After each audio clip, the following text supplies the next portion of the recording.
upon yourselves.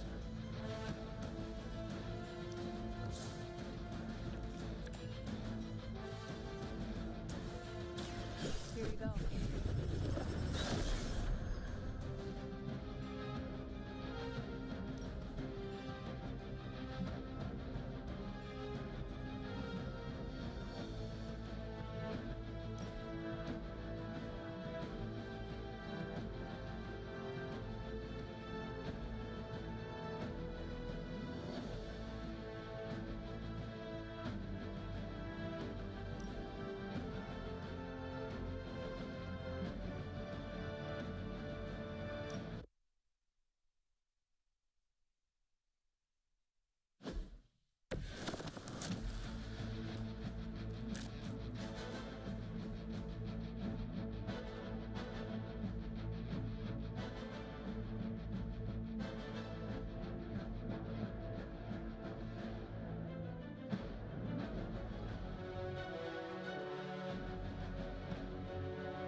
Hello there, and welcome back to another developer live stream live from the Firaxis studio. I'm your host, Rachel Sema, senior producer here at Firaxis Games, and I am joined by Jake Solomon, creative director of Marvel's Midnight Suns, and Joe Weinhofer, lead designer of Marvel's Midnight Suns. Welcome, Joe. Thank you. We're very excited to be here. Joe's first live stream. We're very excited. Since XCOM, but That's it's been right. a while. Today we're going to be looking at some more tactical levels, some new characters, and checking out some new mission types. Reminder that the game is launching on December 2nd, so we're really closing in on our launch date. And for viewers who are new and who have never seen the game before, how would you describe Midnight Suns to them, Jake? It is a pony simulator. No, it is a tactics RPG set in the Marvel Universe, set in the supernatural side of the Marvel Universe. So as a brand new superhero called the Hunter, which we designed alongside Marvel, a customizable hero, you lead heroes from all across the Marvel Universe into combat.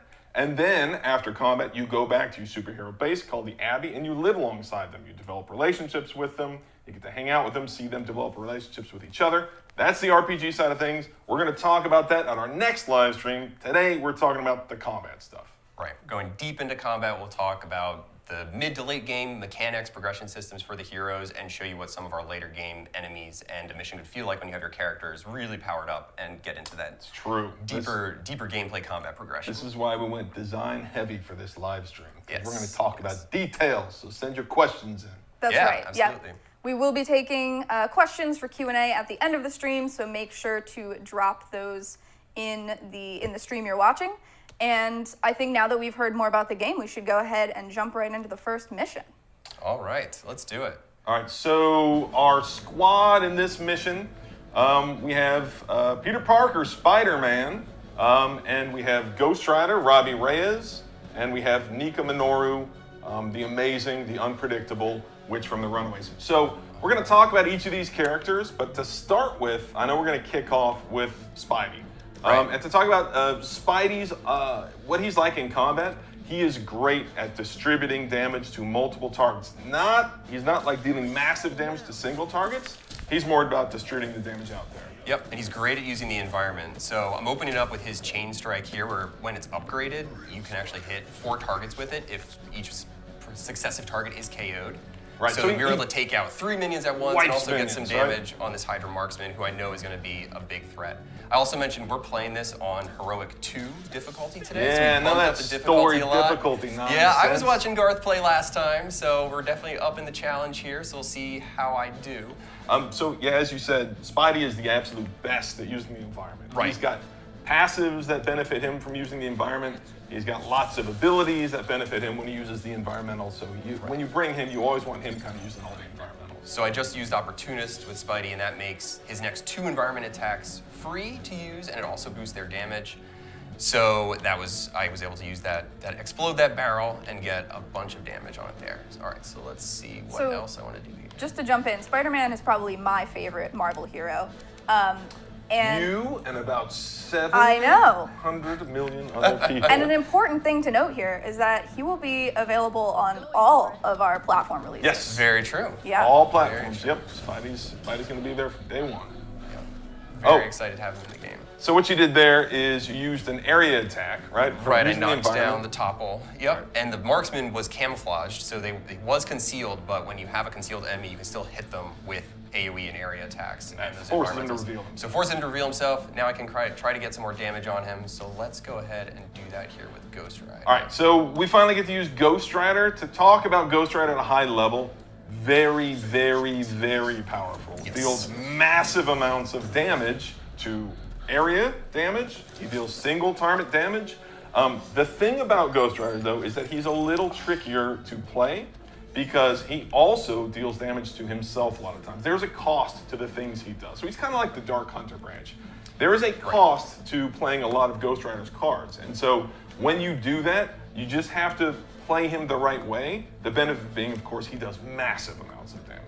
All right, so even though the marksman went concealed again, I'm gonna be able to take him out with this other topple trap here and Ghost Rider. And can we talk a little bit about our version of Ghost Rider and who he is? Yeah, so Robbie, there have been a lot of Ghost Riders, some more famous than others. I think a lot of people know Johnny Blaze, of course, the original Ghost Rider, the stunt rider.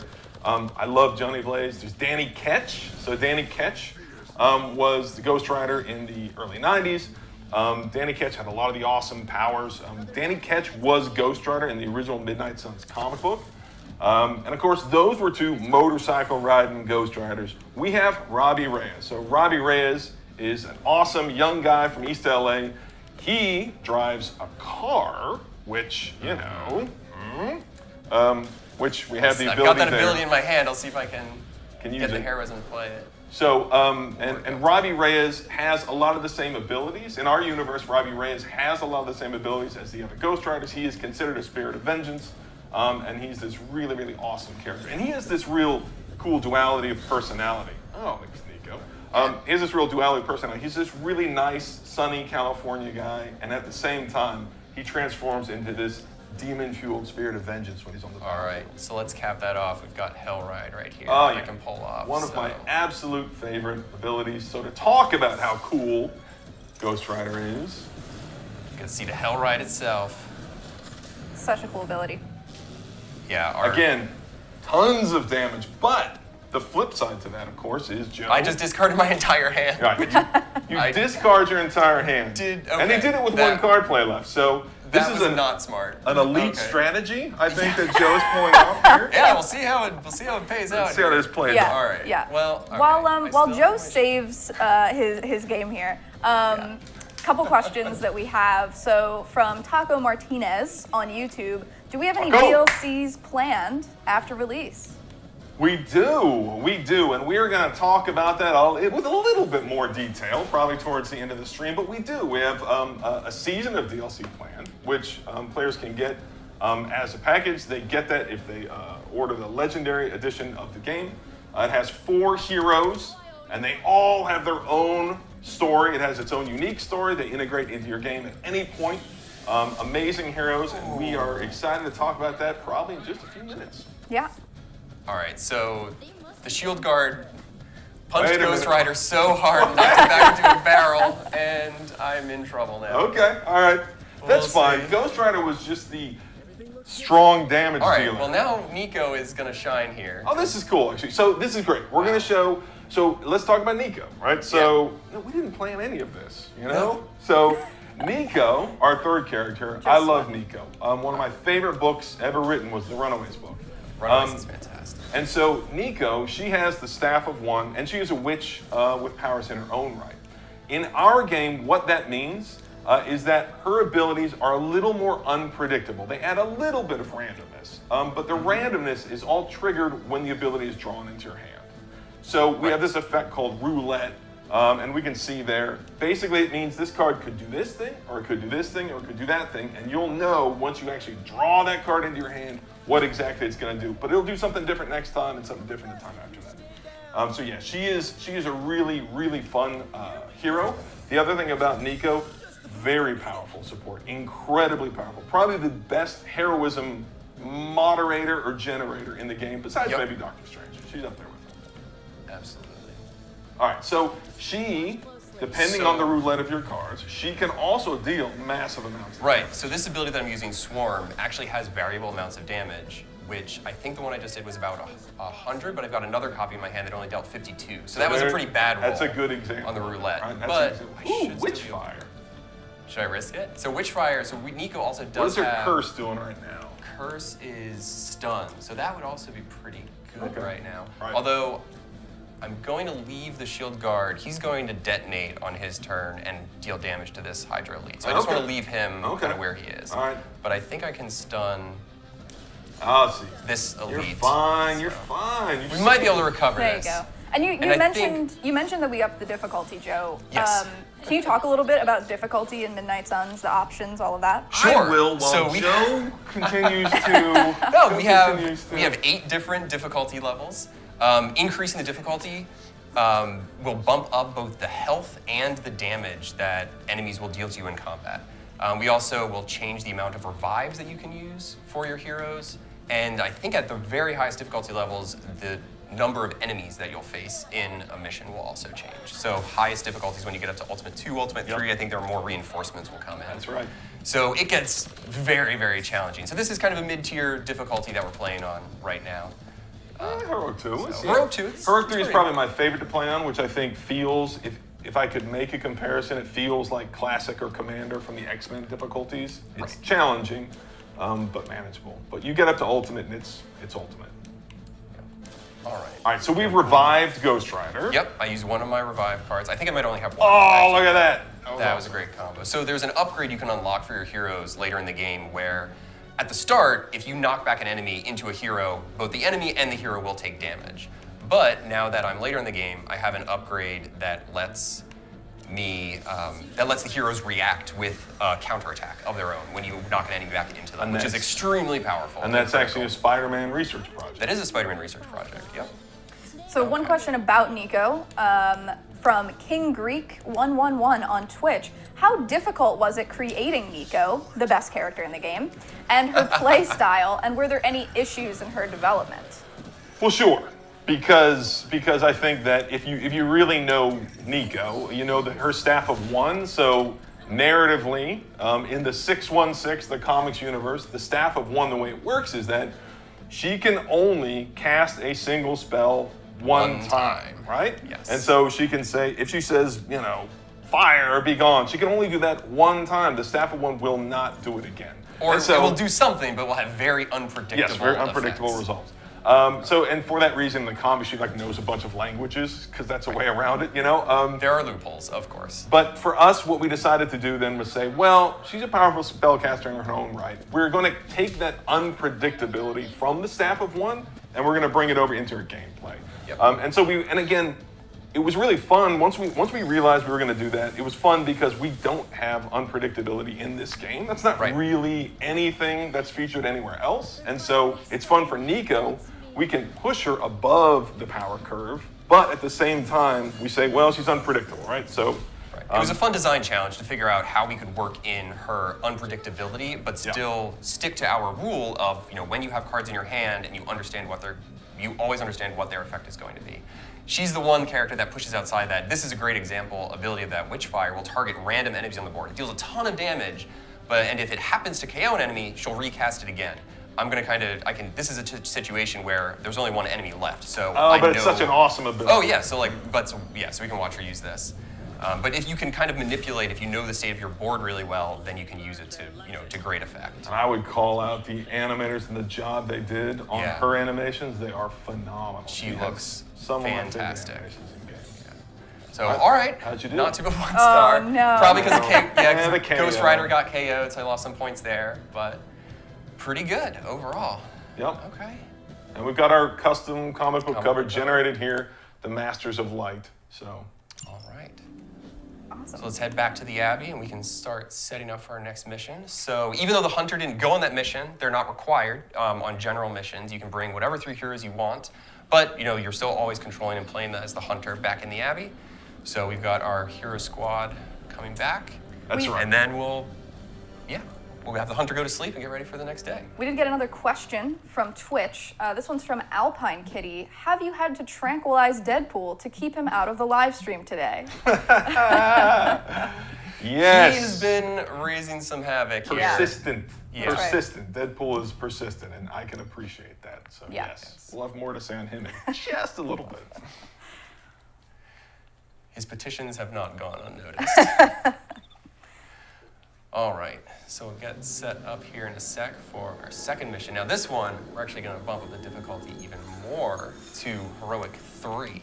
Yeah. Okay. So really setting us up for a challenge here. And we're going to be looking more at, this is more of a mid to late game mission where we're going to be in our second region of the game, which is the Southwest, where once you kind of finish the storyline in New York, you move on to story missions in the Southwest. And we're going to be using both Blade and Ghost Rider again, but with much more upgraded abilities and more powerful. And abilities. modded, and we'll talk about that once we get so, into combat as well. But yes, Right. we're going to take, Joe is going to take a little more time with this mission because it's going to be tougher. It is definitely going to be a tougher mission, which is exciting. That's Yeah, right. yeah. And in between missions, as you alluded to, as a player, I get to go and explore the Abbey and talk to different characters, and we Right. will be exploring that in our next developer live stream. That's Right, that is where you interface with our different vendor characters. We have Doctor Strange and Tony Stark and Captain Marvel all kind of serve as vendors in the Abbey and can help you upgrade your gear and work with the gamma coils you recover in combat to get new card abilities. And then there's all the upgrade friendship systems and the all the friendship relationships stuff. and so we will dive into that soon. Absolutely, yeah, we're very excited to show that off. But okay, I think we're about set here. Yep. Perfect. So Let's jump in. we're looking at squad select. Do we have the decks we want? Do we have the abilities Yeah, I we think want? so. I want to check a couple things here. So Okay. let's see if we. And we can show this here. So we Yeah, we can show this. So we're kind of choosing what abilities we want. Right, so for this is Blade. Blade's deck. Okay, so let's see what we've got here. So his deck, he's got a bunch of modded cards already. So every ability in the game starts out with its kind of base version, which Jake and Garth were showing a couple weeks ago. You can upgrade them, which is a kind of a preset mechanic, or preset, like we've determined what the upgrade is for every ability. So you always upgrade in the same way. But then you can also add mods to cards, and these are randomized. So all the cards in the game can have a pool, they have a pool of random mods you can pull from. So for example, this version of Quick Strike has Apply 1 Marked attached to it as a mod.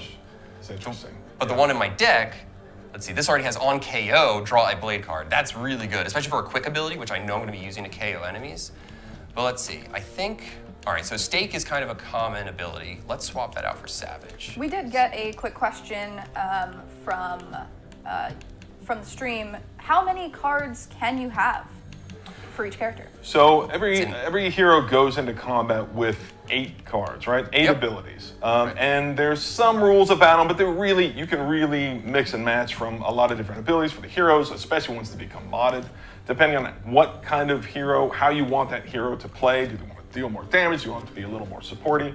So they all bring 8 abilities into combat, and then they have some additional abilities. And what we see here, actually, is we see that we're bringing in 2 combo cards.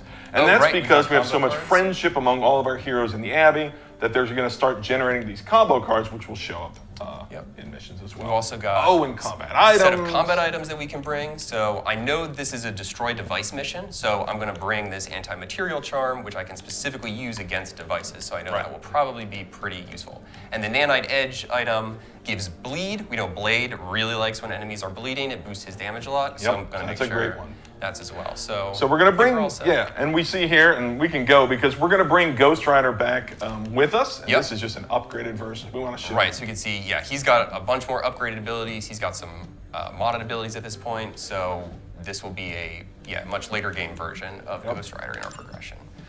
So, all right, let's do it. And they've got their super swanky Midnight Sun suit armor on there for Blade and Ghost Rider, looking fantastic.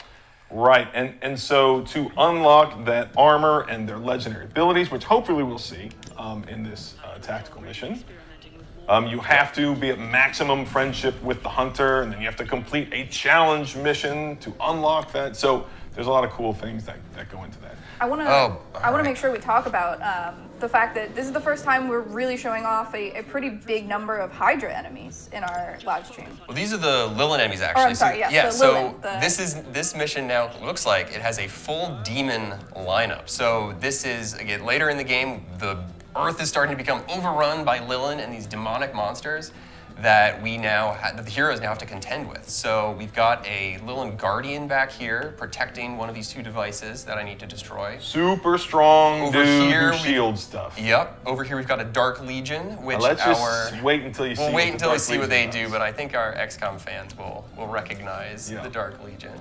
All right, so let's get started off with Cap here. Try to take out some of these minions, and we'll be off and running. Right, so these are the Shadow Hounds. They tend to focus their attacks on one target at all times. And if you try to taunt them, they will all be taunted. So they're kind of a unified front in that regard. So Cap's got this great Spang ability where if its enemy is targeting him, it'll deal more damage, and that's great for Cap because he's always taunting enemies. He wants the attention to be on himself. So, okay, I just spent my heroism on that. So let's just prep this turn.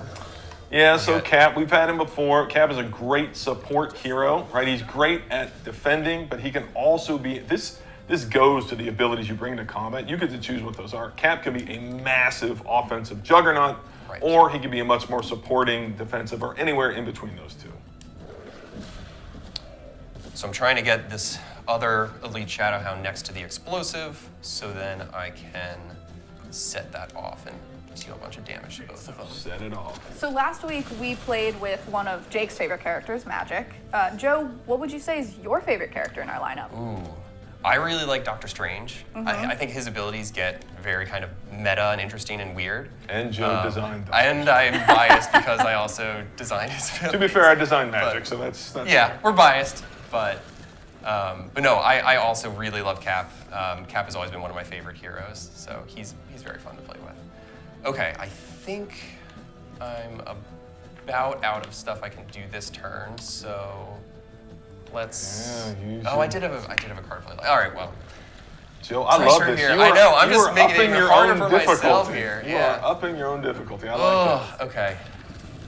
Need to use my skills, All generate right, my heroism. so this is what makes the Guardian so difficult. Oh, come on! You've got to be kidding me. So Okay.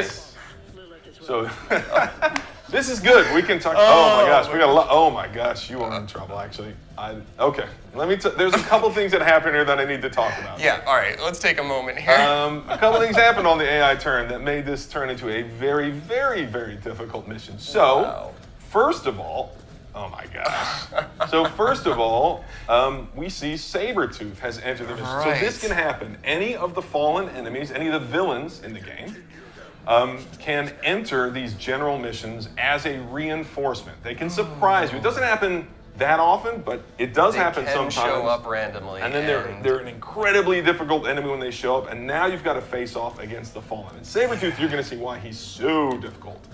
And then what we saw was the Dark Legion has the ability to clone its allies. And it happened to choose to clone the most difficult ally enemy on on the this Guardian. map right now, the Guardian, who is blocking the objectives that I need to. Right. So good luck, Joe. Yeah. I have not seen this mission play out. I swear to you. So we will see how this goes. All right. So here's one of Captain America's. Cap's one of his epic abilities, so you'll unlock it later in the game, but I love the name. I still smile every time I remember you coming up with a Brooklyn handshake. Handshake. The Brooklyn handshake. It's beautiful. Okay, I need... We do have a quick question from Twitch from Synchro Champ. Okay. Hydra, Joe, take some time. I know, yeah, I'm Collect gonna, yourself here. Yeah, Yes. go can you for it. talk about how many villain or villain factions are in the game? Yes. I'm not sure really, there's two big villain factions. Villains are something else. There are how many villains? I want to say 4, 5? 5? Six, 6? including- I don't know. There are a lot of characters. There are a lot. characters. Not all the characters in the game will fight you in combat. That will still show up in the story. Right. But I know we have at least 4 fallen. There are definitely 4 fallen villains. So 5 villains. Yep. And Sabertooth here actually has 2 forms. So Sabertooth Right. appears as a villain, and then he appears in this later game mission. He has now As become a corrupted. become So you're going to fallen. fight him uncorrupted and corrupted. And lucky enough for Joe, the corrupted version of Sabertooth is much tougher. Yeah. Yes, and then we do have another. There's really 2 types of enemies. There's Hydra, there's Lilin. They have some variation between them, and then there's a 3rd type of enemy which we haven't shown, but I wouldn't call them a full faction really. But they're an interesting enemy that you get to fight, and they're very, very different. They fight very different from Hydra or Lilin. Right. So the interesting thing about Sabertooth is he has frenzy, which means that All the time. All the time. He has He's permanent always frenzy, which means that he is not going to act on the AI turn. He will act after I play a certain number of cards. So right now I've got 2 card plays left before he takes an action. So We should say, Joe, we just fixed an exploit with this, didn't we? we did, where Yeah. if he was the only enemy left on the map, you could just end your turn forever and he would never take any action. And we were like, hey, wait a minute. Like, that's probably not good. So we'll we make just- him We just fixed that. take an attack, or yeah, he'll actually attack at some point. So he can be very dangerous if you don't handle him correctly, because he will just keep hitting you every 2 actions every time you try to do things. Okay, I think this is about as good as I'm going to get for this turn. So what we've got here is we've got a Dark Legion. That's full Right. up. We've got 2 Guardians. The one Guardian's pretty weak though, so I think I'll be able to take them out. Oh, that's not Cap. good. So, and also, this is Heroic 3, so they're gonna deal a ton of damage when they hit me. A ton.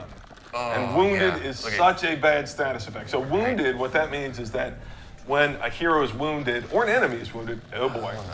All right, the Dark Legion just happens to So, clone the himself. other thing the Dark Legions do is clone themselves, which they will also do every time you attack them. And by the way, those Which- clones can then clone themselves, or they themselves can or clone their clone other allies, people. and they can really get out of hand really, really quick. Quick question about the wounded status. So we got a question from Profiteer on Twitch. Is this going to be like XCOM, where injuries carry over from mission to mission?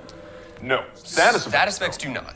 But a character can get injured if they take enough damage in combat, and then you can always choose to bring an injured hero onto combat, but they will suffer some negative consequence for bringing them. They will where just have to play around. they might start with some extra cards in their deck that can't be played, or they will start with less than their max HP, or start with a debuff. So there's some kind of negative modifier that comes from that. Now, this is, and this is another, again, we're going deep in combat this time. This is a mechanic, the Drain Soul, if you could just highlight that for a second. Yeah, absolutely. So some of our heroes have these, a hero we're going to showcase later. These are abilities that build power over the course of the encounter. So Drain Soul is a good example of that. Every time you use Drain Soul, all Drain Souls are going to get more powerful. They're going to cost more heroism, but they're going to do more attacks every time. They're going to chain more every time. So I don't actually know what's going to happen here. So Drain Soul has Lifesteal on it, which means that Ghost Rider should recover health for doing this, but he also has Wounded, and I don't know what's going to happen. Which is going to be more? Which is going to happen first? I think if he has the Lifesteal, he'll survive the Wounded damage. Right, so what Wounded is that every time you use an ability, you take damage. I did get the Lifesteal first, so he's okay. Oh no, but now Sabertooth is acting. But Okay, he's just charging up. Sabertooth, all right, so Sabertooth's now doing his Fatal Fury charge up, which means that his next action is going to be particularly devastating. So I want to make sure that I think I can KO him. right. Oh, it might not be enough. Let's see. All right, we'll take a chance here. Right, so this ability is quick, and we talked about those.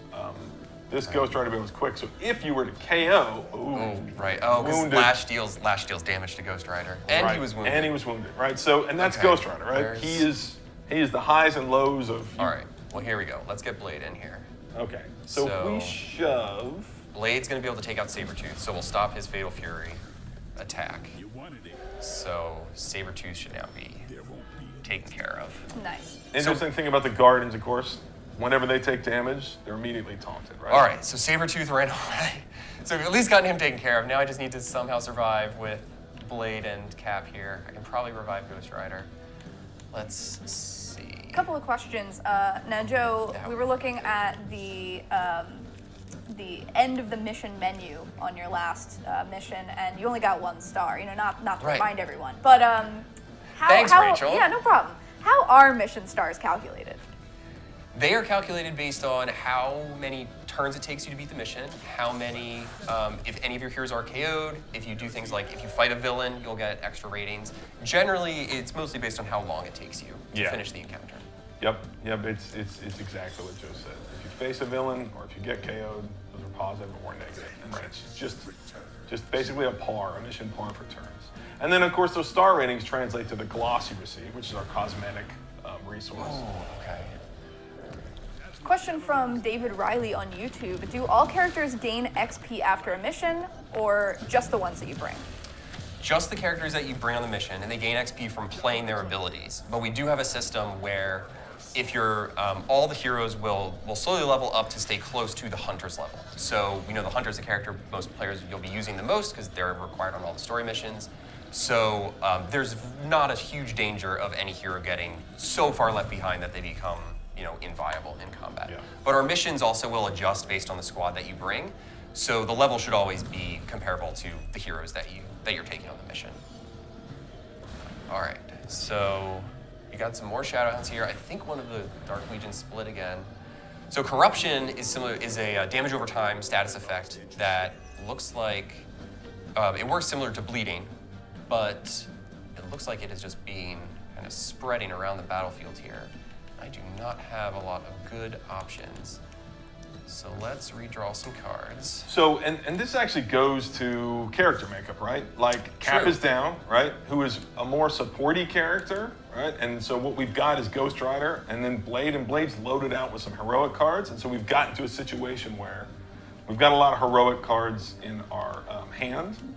And so it makes it tough. We got to build up some heroism to play some of these. Right, so I think what I'm gonna try here is Blade's Relentless deals more damage if a character's already damaged this turn. Oh, So isn't that helpful? just using Shove on to knock the Shadowhound back, I can now take it's him beautiful. out. So that is a step in the right direction. But Blade was wounded out. This is a tough one, man. I Oh, will say, this is a okay. pretty tough one. I'm out of redraws. I don't. Okay, well, let's do this. I can get vulnerable applied to this device, so it will take more damage, and then I can use this special break mission card. So certain mission objectives will have unique cards that appear on it directly related to the objective to help you complete it. So this break card is very good on this objective, and because now I just applied vulnerable to the device, it's going to take even more damage. So that'll put us in a decent spot. Oh, perfect. So we actually took it completely out. So we've only got one device left. If Blade can survive. Oh, I didn't even notice Cap got down. Cap got taken out too. We were just talking about Gloss there for a second. You spent your revive already. I spent my revive to Oh, get no. Ghost Rider back. Okay, So well, this is going to be close. what we wanted to show is that on a hard mission, it can get really challenging. Yep. All right. I might. Okay. Let's So see. quick question from YouTube, Ooh, from ooh. Awesome Watt Will. Is there cosmetic customization for characters? And if so, how do you unlock those cosmetics? Yeah, so let's talk about the hunter versus the heroes. And in fact, all heroes, the hunter and the heroes, have what we call palettes. And what that means is that their suits, both their Midnight Sun suit that they wear or their base suit, have a ton of different color options to them. And so you unlock those through a couple different ways, through friendship, interaction with that hero, so any sort of hangouts, if you have a good hangout with that hero, or if you level up your friendship with that hero, then that's going to unlock new Abby outfits for both of you to wear, or new color styles for your combat outfits. There are also chests around the Abby grounds that you can unlock, and then when you do that, sometimes cosmetic rewards come out of that. So that's how you really spending a lot of time with the hero is probably the best way to get new cosmetic options for that hero. Yep. The hunter has tons of they have tons of different suits. They have tons of different color styles for those suits. They have tons of different props they can equip in the Abbey. They can equip in combat. So, and all of those cost gloss, but you'll have a lot of gloss over the course of the game that you can use to unlock those things. Gloss is a purely in-game resource, and all these cosmetic things I just talked about, they're purely in-game. There's no microtransactions to unlock those. Those are all just in-game unlocked with our game resource gloss. How we doing, Joe? Not great. Okay. Not great. But Okay. I used the quick ability on a Dark Legion that did not actually KO them. So that was not fantastic. Okay. But let's see. On redraw. Oh, okay. So the Hunger has a mod on it. On redraw, gain Concealed. Oh, that's Concealed such a good mod. is extremely powerful because it means that none of the enemies are going to be able to attack Blade. How many are targeting Blade right now? All of them. Oh He's the only my hero that's left. Gosh, you are. But he also has Corrupted, which means he's going to take 60 damage at the end of the turn, and he's got 5 health left right now. So what would Savage do to our? Savage. So all right. So Savage is actually really great for this mission because Oh, it that's gonna deals kill a the ton of Guardian. extra Guardian for. Oh boy. I guess we're restarting soon. All right. Thanks, An IT. Enterprise mission. Yeah. All right. Can we have, We'll get that taken off.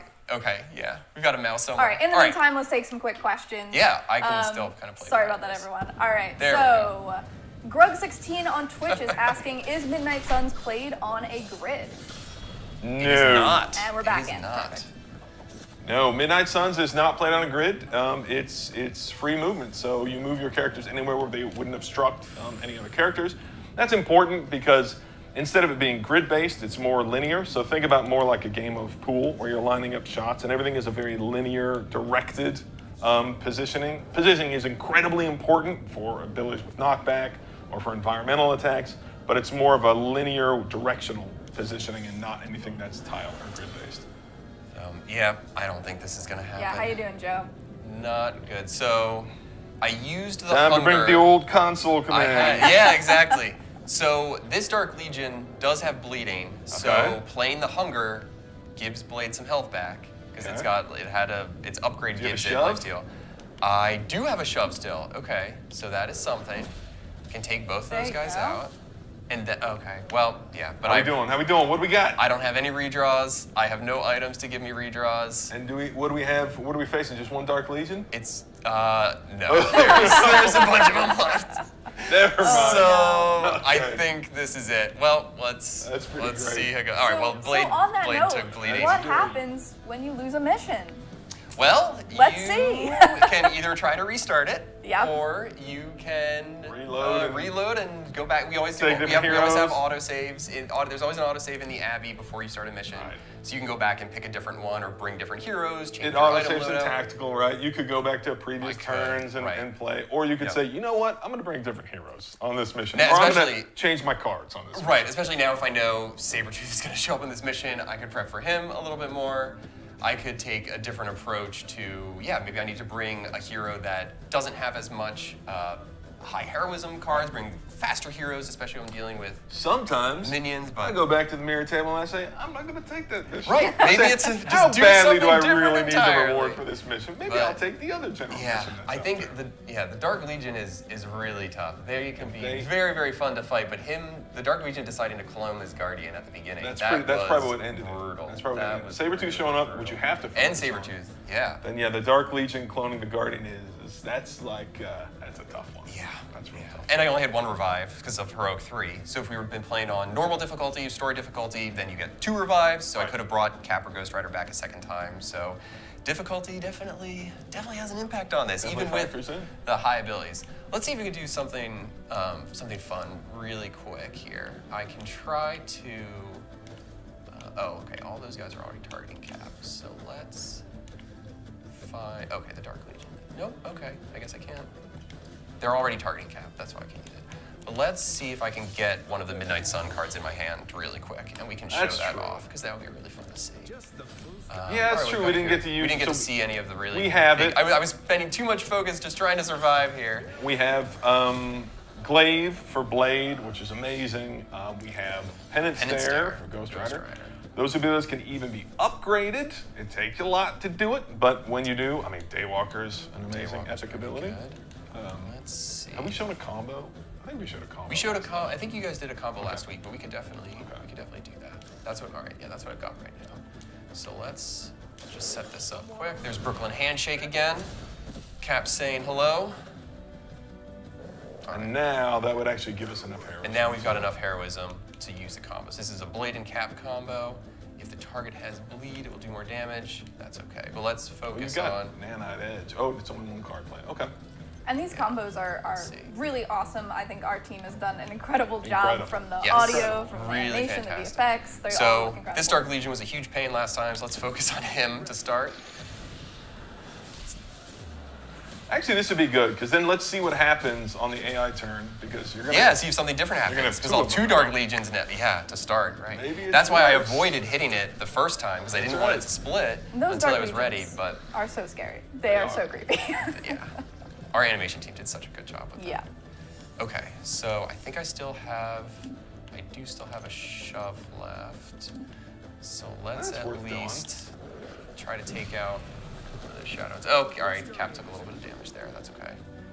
All right, so and this is a good way of showing, right? Again, the game we always wanted this to be being replayable. So Right. it's a core pillar of how we make games here. This would show again. A lot of times you'll do this. You'll restart an encounter and say, "This didn't go as well as I wanted," you know. And so if we do that, what we see here is that instead of taking out a bunch of the hounds, we damage the Dark Legion. Guardian is still rocking and rolling here.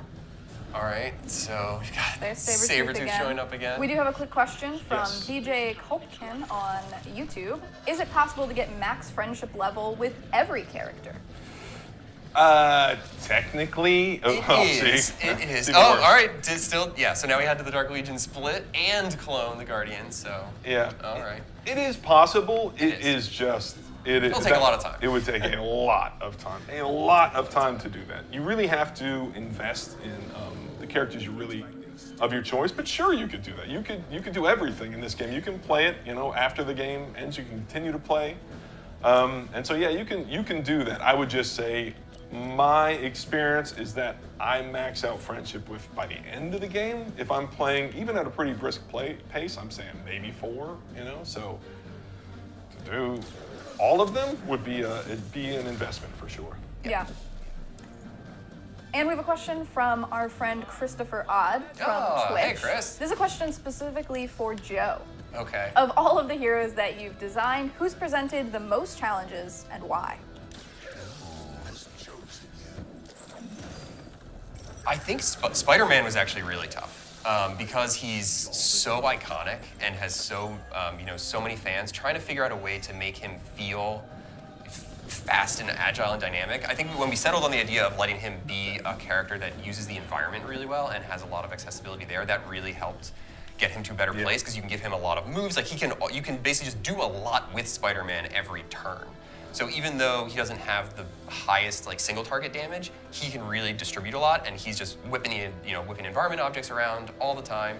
So it felt very core to his character, and ends up being super, super fun to play and different than the other heroes. But it definitely took us, I think, a while to get to that point of making sure that he didn't feel like he was so overpowered and dealing a ton of dart damage, because that's not really who Spidey is. Like, he's got to be the the quick-witted, zippy guy who's flying around all over the place, and making sure that felt good for him in the game. Yep.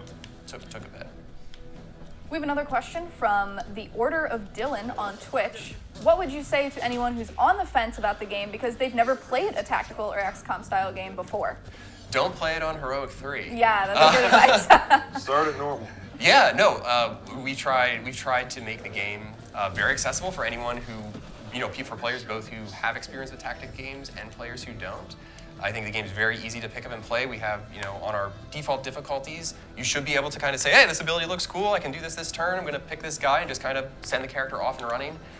Using the abilities is as simple as, just click this ability, click the guy that I want to attack with it, and the character goes off and running. So we tried to abstract away from a lot of the complexity from XCOM, which we love. We love the deep tactic styles, but we found ways to translate it into Midnight Suns of removing the hero grid, removing the hit chance, to really make the game feel like you're playing superheroes and also have it be more accessible at the same time. I think it does go back a lot to difficulty. So when you're playing on normal difficulty, which everyone will start at, the game is more about how well can I win this fight, not, oh my gosh, am I gonna lose?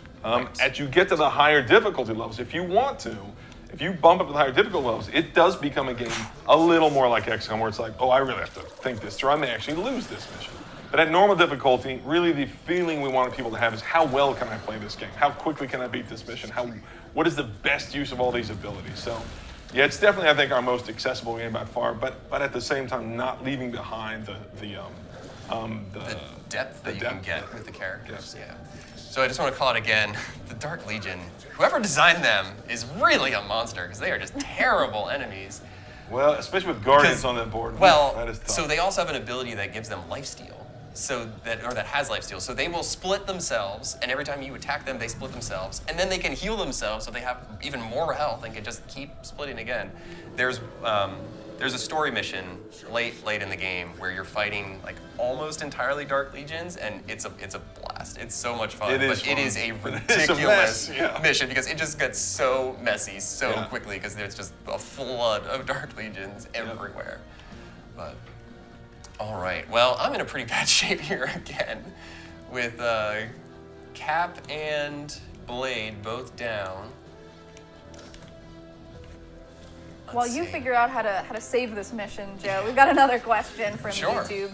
Phantom Peeper IS. Is there a clock on the campaign like XCOM 2 Avatar Project, or can you just keep running side missions? No, there's no clock. You can take as much time with this game as you want. And again, that goes to a little bit to the idea of this isn't XCOM in that regard. Like losing the overall game is not something that's going to happen in Midnight Suns. That was part of XCOM, but that's not a part of Midnight Suns. So yeah, you can take as much time as you want. You can go on as many side missions as you want. If you want to befriend everybody before the final mission, sure, go ahead. After you beat the final mission, keep playing. There's a ton more to do. So yeah, there is no clock at all. And it's because it's an RPG too. We want you to be able to take your time, experience all these different things, go down as many side roads as you want, and that's a big part of the game. Oh, Judgment. This is a fun ability. Not going to do much for me here, but Ghost Rider basically can explode an enemy and then, all right, well, now Dark Legion's splitting again, so. How many Dark Legions we got now?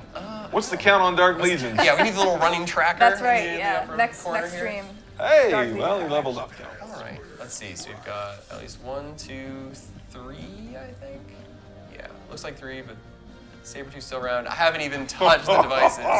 So normally when you play this mission, it's interesting since you have to take out the devices, but you'll have a pretty steady stream of reinforcements coming in. Sabertooth kind of took over the Once reinforcements. a fawn for this shows mission, up, you don't have to worry about reinforcements. You just have to worry about dealing with the insanely fallen. hard fallen enemy. Right. So. We do have another question from Twitch, from Fire Thunder 8. How much research went into recreating the hero's abilities? Did the devs read many comics, talk to fans, or watch a lot of videos? Sorry, what are All comics? of the above. I don't know. I've never heard of this. Yeah, Yes. to be very serious about it, of course. You know, it's an honor to work with this. I say this honestly, for our team, for individuals on our team, for our team as a whole, it's an honor and a dream to work with these characters.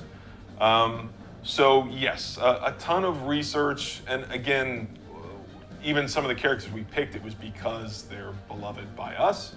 But yeah, we would always research these characters pretty extensively, both from a look standpoint, so our modelers, our animation teams, our concept artists, we would talk deeply about who this character is, what were they like in combat, what are they like outside of combat. From a design standpoint, from a narrative standpoint, of course, yes, you are reading comics voraciously.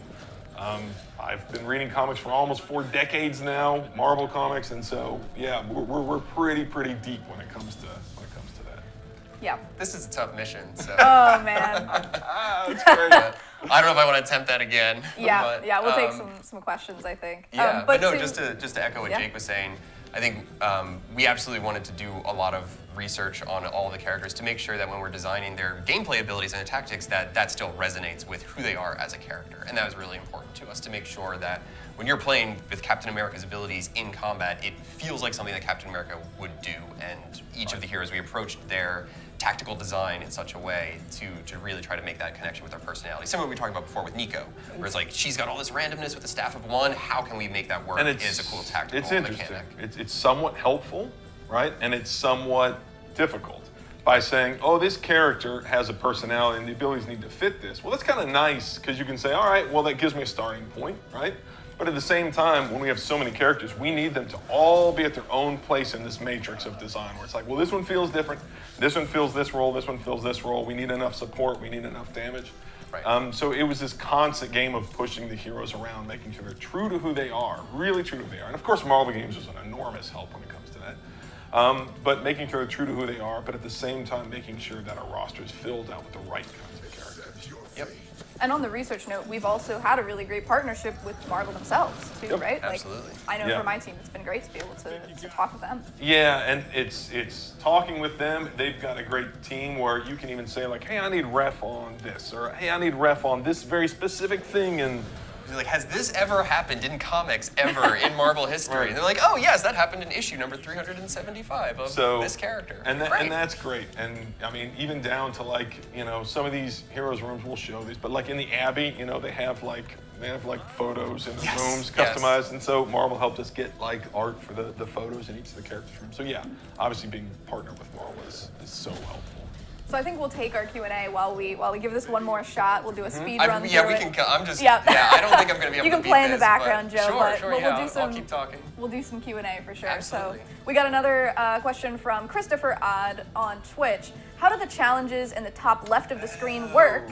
I.e. playing blade abilities in the first 3 turns. Yeah, that's a great call. We meant to talk about that. So this is something that you can this comes from a upgrade to the War Room that you can build in the Abbey, where challenges will start appearing on missions that you can choose to opt into. There's a currency called Intel that you can get in the Abbey from recovering Intel caches as one of your mission rewards. And then you can choose to basically pay a little bit of Intel to turn these challenges on or off, and if you complete them, you get extra rewards. So the challenges always relate to the hero who's kind of leading the mission, so in this case it was Blade, and I've got a challenge to play 4 Blade abilities in the first 3 turns. These challenges can kind of vary pretty widely, where it can be, use environment attacks, deal some amount of damage. Some of them are hero specific. I think Blade has one to apply bleed to some number of enemies, or Cap has one to gain a bunch of block, or and then taunt there's a bunch of enemies. Big pool of random ones that you could just see, and the player can opt into the challenges, right? So they'll show up, and you could say, well, okay, yeah, I want to take this challenge because I get great rewards, but I have to fulfill it, right? So now, and this is great for a deep dive, is that we can see how deep some of these missions can get, right? So we're going to get a Fallen appearing.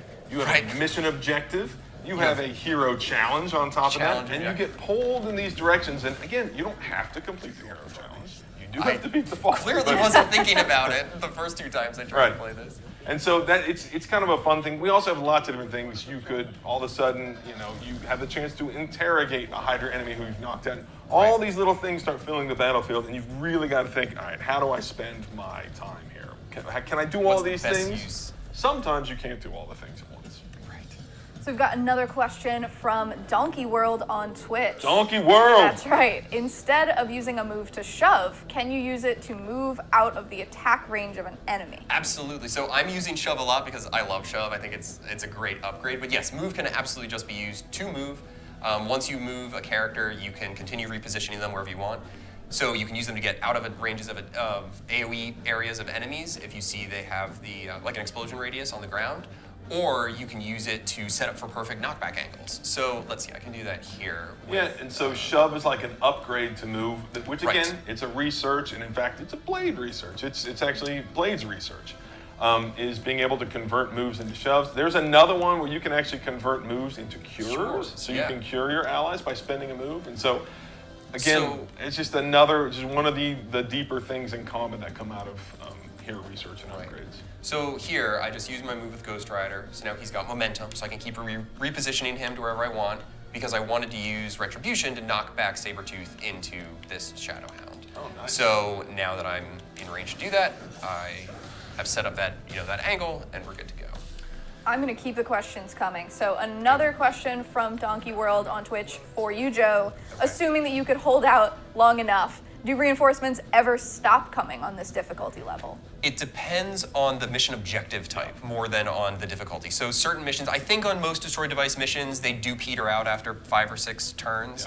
Yeah. But there are mission objectives where the point is to just survive for as long as you can, or survive 3 turns, survive 4 turns, and then you'll see pretty consistent reinforcements the entire time.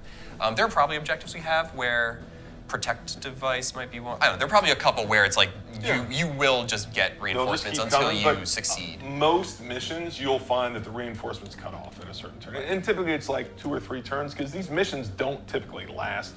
Maybe they could go anywhere from 3 turns to 6 turns, but that's pretty fast. Yeah, we don't want them to drag on for too long. We're hoping each mission is only 15 to 20 minutes, so you can get through them pretty quickly.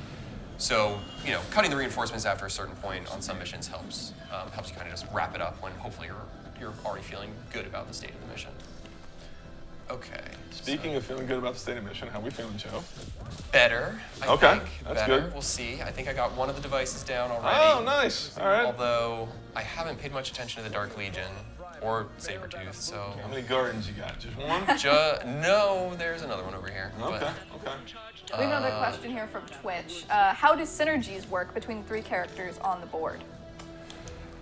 So synergies are kind of organic, and because we have so many characters, all the heroes can work well together, but you have to be careful. We never want it to be a situation where you take 3 heroes, and then all of a sudden you're like, oh, yeah, this doesn't work at all. Right. But there are some pretty natural synergies where they can really help each other. So some more support heroes or heroism training heroes. Right. So I know, especially bringing Ghost Rider on this mission, I know he's going to damage himself a lot. So I would probably bring a more support hero than Blade is a big damage dealer. Cap is more of a tank, but I probably would want to bring somebody like a light hunter or Nico or Doctor Strange who has some healing capabilities to help keep Ghost Rider really fueled up and keep him alive to do his big attacks. Right. Or a Captain Marvel who's just massive heroism spender. Right. Pair her with somebody who can generate heroism because she's going to need it. Now, we got a question from someone who loves Captain America. What are characters that work well with Captain America? Well, he's a tank, so he actually works really well with most other characters because he can, take damage from a lot of enemies, pull fire off of other heroes, and he also draws a lot of cards. So, of course, he's Captain America. He's going to support the team no matter what. He's going to be the leader. So a lot of his abilities involve, drawing cards into your hand for your other characters. So he is great at being, super stalwart tank, and also just, keeping your hand full and keeping you kind of rolling for the entire mission. Yeah, I'd say, again, Joe's absolutely right. Captain America being support, he works pretty well. I think he's a great pair with, unsurprisingly, with another Avenger, Iron Man, because he draws so many cards. Tony does great when he's got a lot of cards, specifically his cards in hand. Right. And then allowing Captain America to draw fire and then letting Iron Man go off, I think is always pretty powerful. Absolutely. But yeah, Cap does really well. And again, it depends on how you build Cap. You can build Cap to be more offensive. You can build him to be a little more supporting. Yeah. We got another question from Justin Neagle on YouTube. Does every hero have their classic/iconic attire? Yes. It's our interpretation a lot of times of their classic iconic attire. So when you see the gold and black suits, those are the Midnight Sun suits that have to be unlocked through gameplay. But every hero starts with a version of their classic attire. So if you look at Cap, you mind getting down on Cap real quick? Yeah, sure. So this is our interpretation of an iconic look for Captain America, which we came up with Marvel games. And every hero starts with what we would consider to be our interpretation of an iconic look for that character. But then they'll unlock the gold black Midnight Sun suit if they reach maximum friendship with the Hunter and do their challenge mission and all that. Awesome. Another question from Cute Little Chaos Kitty on Twitch. What was the reaction of the team when they got told that they were making a Marvel game next? I remember my reaction. Yeah, I remember Joe and I went to lunch. Shock, and are you serious? We get to work on a Marvel game? Extremely, extremely excited, and surprised. And I think the team was too. But I think, everyone was very, very excited and enthusiastic about being able to work with this. With these, absolutely legendary characters. Yeah, and it, again, they're the most popular narrative global IP right now, so that was really exciting to think. And again, we've told this story before, but it was Marvel that reached out to us, and so I think that was energizing for the team. Marvel reached out to Firaxis and said, hey, to the XCOM team and said, would you guys be interested in making a Marvel game? So that was really, it was just really exciting because we're such huge fans of Marvel. We have a question from Lego Mojo on Twitch. Will we know what the character-related upgrades are, like Blade's converting move into shove, before we commit to them, or is that something that we'll find out as we play? Those are actually unlocked through a research system in the Abbey, where Doctor Strange and Tony are working to research new technologies to upgrade the Midnight Sun's capability and to upgrade the Abbey building. So I'm sure Jake and Garth will show that off on the next live stream. But then the research project rewards will kind of unlock those upgrades that you can then purchase. So you do choose specifically which upgrades you want to purchase once you have them unlocked. Yeah, and again, we'll show more next week. But yeah, you've got to, if you want Blade's research, you're going to have to take Blade on missions. You're going to have to upgrade Blade abilities. So again, it's all these moving parts where you say, ooh, man, I really want that research reward. And that means, well, you've got to upgrade 4 Iron Man cards. You're like, okay, I need to spend some time with Iron Man over the next couple missions so I can get this research reward. Cool. We have a question from Bunny Yee on Twitch. If you were a Midnight Sun, what kind of hero would you be? Support, damage dealer, tank? Come on, Jake, what do you think? I think Joe would be some sort of support, probably. Probably. Yeah. Joe keeps. I would say I want. Yeah, Joe keeps everything running, man. Joe makes everything run. Maybe he's a tank. Actually, Joe, this is how I should talk. Joe would be a tank, right? Because Joe tanks damage from the team, you know? Yeah. I will say my typical RPG class is a paladin. So yeah, I think Joe that is not off base. Joe is a spokesman for design internally and externally as well. So I think Joe sort of like evangelizes internally and externally. So I think Joe, I would consider Joe to be my tank. You know, he tanks damage. You know. So you're the damage dealer then? Yeah. Or you're the support? Many people on the team would consider me to be a damage dealer. Probably. I try not to be, but sometimes it happens. So yes, maybe. Garth is support. You know. Garth is definitely support. Yeah, producer. Would you, like, is discipline specific? You know, maybe producers are support and. I'm sure someone on Twitter has made like a grid of like game dev, like right. RPG classes. Yeah. Oh yeah. Your I feel like that's to RPG. That feels like something I've seen. Makes sense. Yeah, and if that hasn't been made, someone should definitely go make that. Yeah. How are you doing here in this mission, Joe? I feel like I'm doing a little bit better this time. I don't. Blade is not looking so good. Blade is definitely down. So I'm trying to get enough. I'm trying to get enough heroism up to use one of the Midnight Sun abilities, so we can show those off. But I just now have all heroic cards in my hand, and I have no ways of generating heroism. So I think I'm done for this turn. We'll see. Oh, he was okay. Blade wasn't down. He was just dazed. So okay.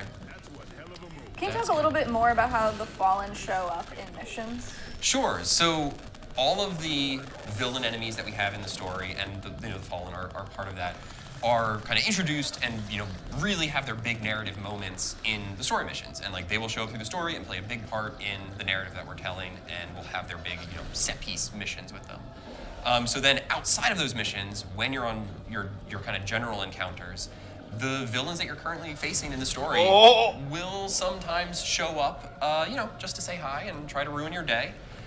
So it is a pretty low chance that it can happen, but I'd say, a handful of times per game through playthrough, you'll have them show up.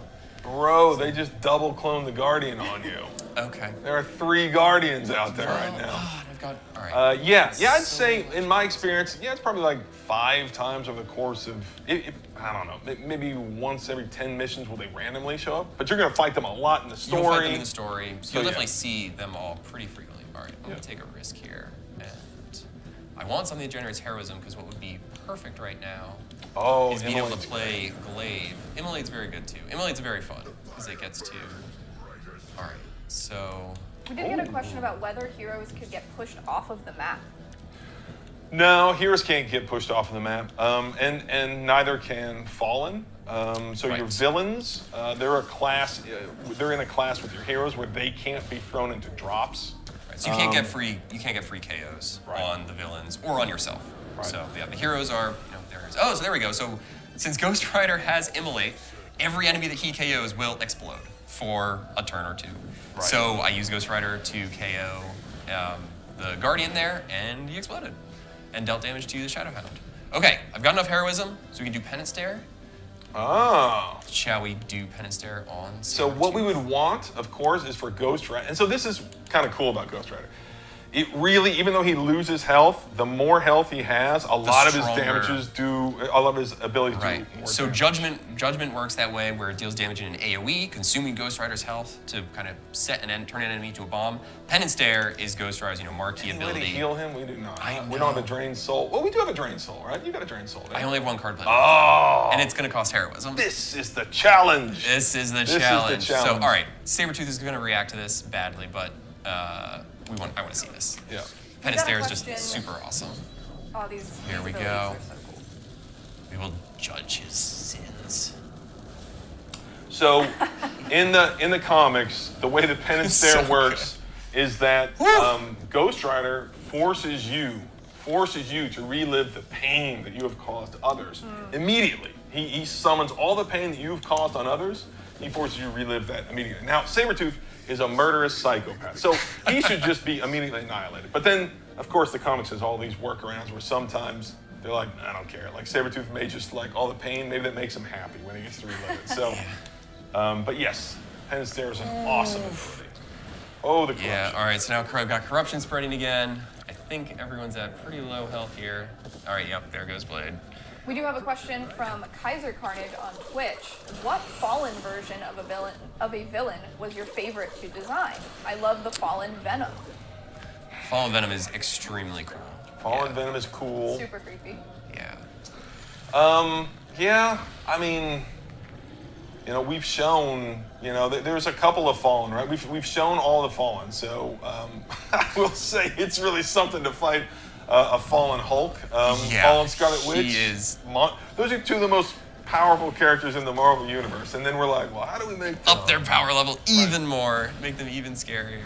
So yeah, I mean, designing them, it was really, you know, I think Venom, was the biggest challenge from a look standpoint, because you're like, how do you take Venom, who's already monstrous looking, and we want to make him more monstrous looking, but at the same time be very recognizably Venom. So Marvel Games helped us quite a bit with that. But yeah, it's the Fallen stuff is really, really fun, is to reinterpret these characters through an evil lens. Right. I do really like Sabertooth. Oh, it was great. That was great. That was another great immolate moment, yeah. And it broke the block on the other Guardian. So that's good. Although, If you destroy that device, Yeah. There you go. Oh no, I just failed again. Oh, no. All right. I think I'm done with the We attempts. gave you a couple shots. Yeah. 3 attempts. Oh man. Yep. But no, I think with I do really like Sabertooth because he's fun as a character because you do get to see him both as a non-fallen and as a That's fallen. true. So seeing a progression. That's true. And his frenzy mechanic, like having permanent frenzy on him is it just completely changes the way that you have to Fun, right? play. Yeah. And it's just it's that, totally and that's what's different. fun, right? Is when you Right. go, oh, this mission's gonna be, I've got to like devise new strategies now, Right. because I know how to like walk through this, but like, oh man, Sabertooth is firing off all the time. You're like, okay, some of these abilities, like quick abilities, they're the best abilities you can use a lot of times. Against Sabertooth, dangerous, very dangerous, right? Because even though you can get your card play refunded, he's still going to tick down his frenzy timer and beeline for you. So. Cool. Okay, so we're going to take a couple more questions. This one's from Dark Legion Mage on Twitch. What iconic Appropriate villain? name. What? Yeah. Really? What iconic villain was the hardest to work with and why? Hardest. I would say Scarlet Witch. Yeah, Fallen yeah. Scarlet Witch was tough because everyone immediately was like, oh, we could do mind control. We're like, mind control is really, really tricky. So we found a way to make it work. I guess we will leave that as a surprise for how that kind of manifests in But our you're right. gameplay mechanics. But she was tricky. The other thing you could say is like, well, she alters reality, and you're like, Right, how do you And you're like, well, what alter does that reality? mean, right? Like, that's a great thing for a narrative device, but translating that to a tactical game where you want everything to feel fair and the rules to be well understood, like altering reality, which again, we do integrate that, but you have to think, you're right, Scarlet Witch would be the one where you're like, and be grounded enough that you can, still kind of play around it and understand what's happening in the gameplay space. Cool. All right, we've got a question from Carlos Pieri from YouTube. Who is a good character to pair with Nico? Nico is, her skills are probably the best support abilities in the game. Yeah. So she can work well with a lot of heroes. but specifically, she counters high hero, like, she's good, so I would either say Dark Hunter, right? Like, Right. Dark Hunter, where they're going to need that sort of health or support, and they have high heroism cost abilities. Ghost Rider, too. Captain Marvel. Ghost Captain Rider, Marvel. she's great. She is great with Ghost Rider, too. Those really... So Ghost Rider and Captain Marvel are same but different. They both deal a ton of damage, but they have a really high heroism cost as well. Nico can reduce the cost of heroism abilities. She can heal heroes. She can apply positive status effects to heroes and debuff enemies. So if you play Nico and you get strengthened on Ghost Rider and reduce all of his heroism abilities to cost nothing, It's ridiculous. then you can just like launch off hell rides and penance stairs all day, and it is fun. Yeah. All right, last question from Twitch. Since the heroes are unique, what happens when the HP reaches 0? Are they just knocked out for that entire map? Yep. So they'll take a knee, and then you will get revive cards in your hand. Depending on your difficulty level, you have a certain number of revives per mission. So so you always have a chance generally to bring the hero back. They'll revive with 50% of their health. If they get KO'd multiple times, as you saw from my experiences, then they just take a knee and hang out. And like everything in this game, it's a very, very big, deep comic games, so there's caveats to all of that. Like Wolverine's got his own special thing, Right. right? Wolverine is unique where you have your kind of squad revives. Wolverine has his own unique revive that kind of exists outside of that. So We if have a Wolverine combat gets item KO'd- that we can have help. There's a combat item that can help revive characters. So there are a couple other ways you can kind of push and pull the system a little bit. But yeah, no one's dying, so no worries there. No. Yeah. Everyone just gets KO'd, and then they're fine to go back Unlike to the comics, no one's dying. Unlike the comics, yeah. right? Well, they just come back anyway. But Yeah, so thank you all for your incredible questions. We really appreciate it. And thank you guys for your awesome answers. of course. 1 second. It sounds like we're getting another question coming through. An interception. You did it, fam. Turns out bullying corporations on the internet works. Says so right here in this acceptance email. We cordially invite you to be part of the team that legally cannot be named. Yes! Looks like I'm on the wait a hot minute. Teammates? Okay, so it's a group thing. That's cool, I guess. We've got a symbiotic tongue that's barely safe for work. Dr. Morbin time! The muted meteorologist! And finally, little old moi. I know.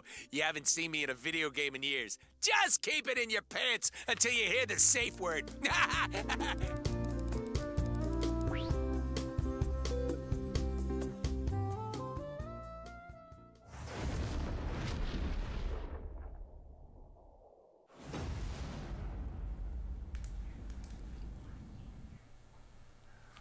What?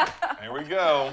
Well, I guess his campaign worked. Yeah. Merc So with the mouth. He's Deadpool's gonna be DLC. Yeah. Was it all the chimichangas that he sent that broke you, Jake? It was Just my, truckloads Just pulling bring up 'em in, out yeah. back. our deep and abiding love. So yes, we have all those characters there for DLC. So that's a season that you can purchase. You also get it if you purchase the Legendary Edition.